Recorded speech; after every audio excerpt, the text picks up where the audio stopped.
Greetings, my dearest students, ladies and gentlemen, good morning. Last meeting, we have discussed the general classification of criminals. We, uh, we just were not able to discuss the fourth classification, which is the type of criminal based on the mental attitudes of persons. So we have types of criminals based on their mental attitudes. We have first is the active aggressive criminals.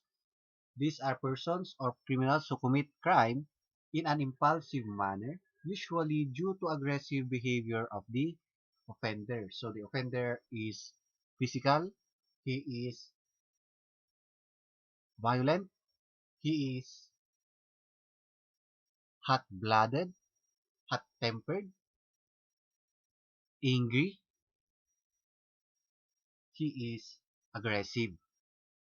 So that is the active aggressive criminal. So when we say active, he acts. And when we say passive, he does not do anything. So yun ang pinagkaiba ng active and passive.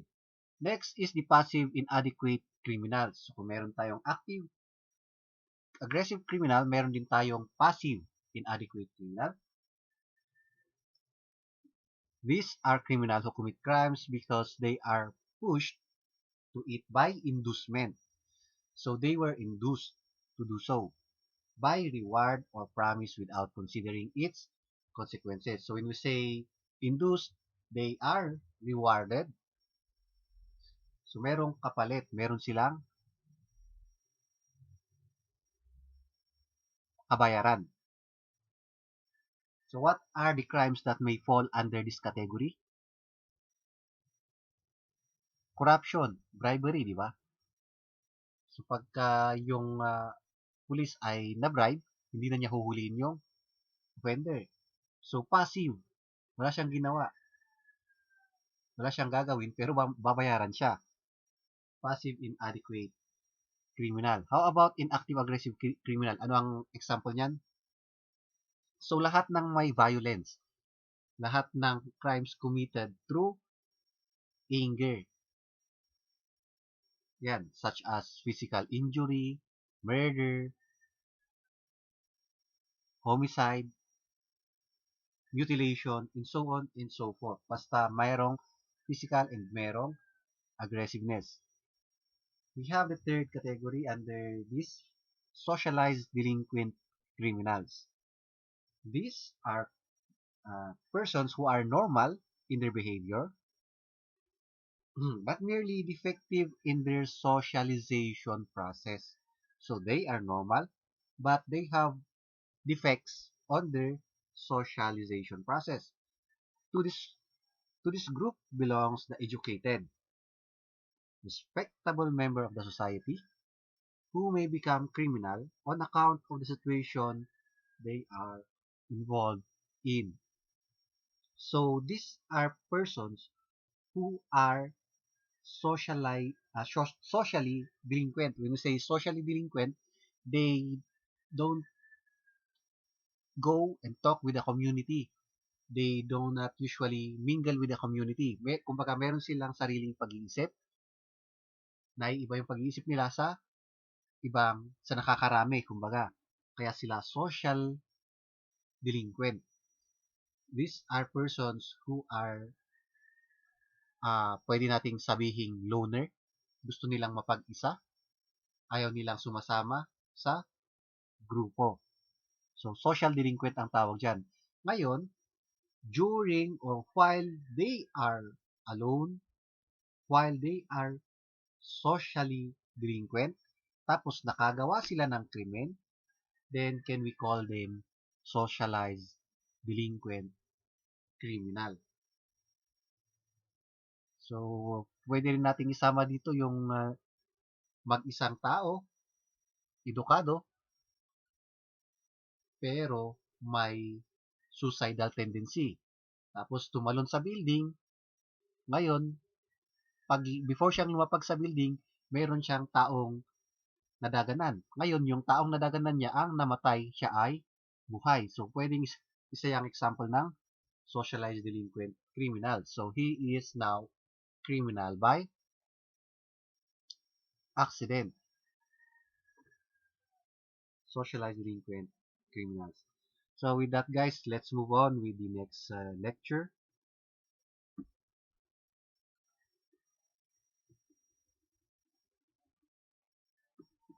which is now the schools of thought in crime causation. Actually, we had earlier discussed this during our first meeting, di ba? Na-discuss natin to noon, pero hindi nga lang kasi, ito pa yung may PowerPoint presentation ko pero hindi nga lang kasi tugma sa order of presentation ng inyong book. So, ulitin lang natin. First school is the classical school. The classical school is a criminological perspective of the late 1700s and early 1800s that had its roots in the Enlightenment. So what is the Enlightenment? It pertains to the age of reason. Kumbaga, nagiging rational na yung mga tao, marunong na silang gumawa ng rason o marunong na rin silang mag-isip. And that held that humans are rational beings. Yan, so rational beings. That crime is the result of the exercise of free will. So during the classical school, we have two. It states that humans are rational beings, means to say humans can think and humans have free will. So meron silang free will to do whatever they want. And that punishment can be effective in reducing the incidence of crime as it negates the pleasure to be derived from crime commission. So, means to say, ang principle ng classical school is punishment can deter criminals from committing crime if the penalty is much higher compared to the fruits of the crime. So, yan ang sabi ni classical school. People or humans have are rational beings. So, meron silang sariling pag-iisip. And people can exercise their free will. So, pwede nilang gawin maski anong gusto nilang gawin. And on this, it also follows that punishment can deter criminals. Kumbaga, pwede nating ma-reduce yung number ng crime if punishment, kung yung punishment ay mas mabigat compared sa fruit ng crime. So, that is the principle and the classical school. Before we resume, let us tackle some definition of terms.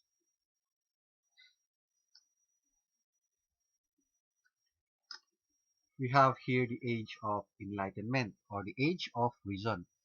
It is a social movement that arose during the 18th century and that built upon ideas like empiricism, rationality, free will, humanism, and natural law. So that is our age of enlightenment, age of reason, a combination of ideas like empiricism, rationality, free will, humanism, and natural law. So combination of five.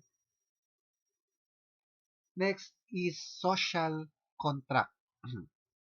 Social contract. The Enlightenment era concept that human beings abandon their natural state of individual freedom to join together in form society. In the process of forming a social contract, individuals surrender some freedoms to society as a whole,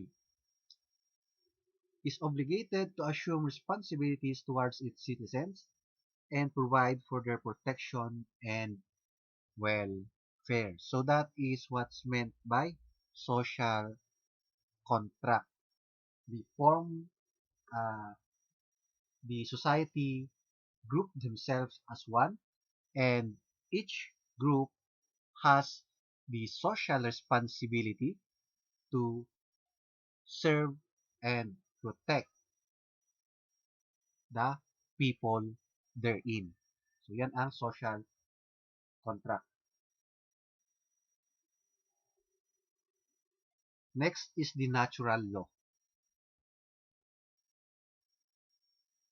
It is the philosophical perspective that certain immutable laws are fundamental to human nature and can be readily ascertained through reason. Human-made laws, in contrast, are said derived from human experience and history, both of which are subject to continual change. So this is a philosophical perspective that certain immutable laws are fundamental to human nature and can be readily ascertained through reason. Kumbaga, these are unwritten natural law or unwritten law. Kumbaga parang uh, this group of people has now their social norms.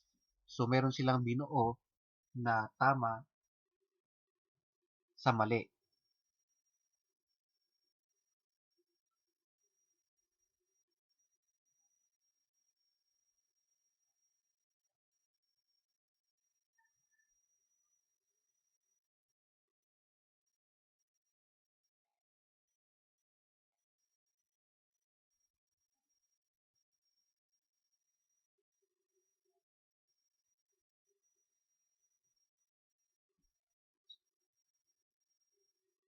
So that is natural law.